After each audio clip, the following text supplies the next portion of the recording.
పేరు చెప్తే అనవసరం అయిపోతే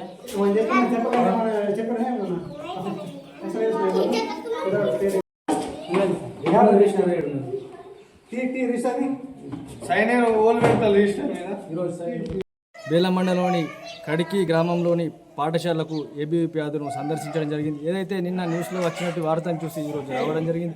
ఏదైతే స్కూల్ని సందర్శించితే ఇక్కడ ఉన్న టీచర్ కూడా లేడు. ఎప్పుడు వస్తాడో ఎప్పుడు వెళ్తాడో కూడా తెలియదు. ఇక పిల్లలని టీచర్ పేరు అడిగితే కూడా పేరు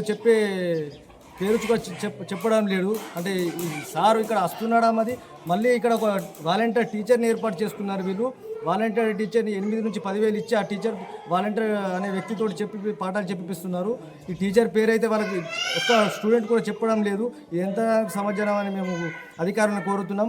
ఇప్పుడు ఎంఈఓ మేడం గారికి ఫోన్ చేస్తే మా పరిధిలో రాదని ఎంఈఓ మేడం గారు చెప్తున్నారు. మరి పరిధిలో రాకుంటే ఒక మండల అధికారి ఉండి ఇక్కడ పరిధిలో రాదని చెప్తే ఎంతవరకు సమాచారం ఏబీవీపీ తోటి అడుగుతున్నాము. ఏదైతే ఐటీడీఓ అధికారులు వెంటనే స్కూల్లో ఉన్న స్కూల్ సార్పై వెంటనే చర్యలు తీసుకోవాలని ఏబీవీపీ డిమాండ్ చేస్తున్నాము. లేని పక్షంలో కలెక్టర్ మరియు ఐటీడీఓ అధికారుల ఆఫీసులను ముట్టడి చేస్తామని హెచ్చరిస్తున్నాము.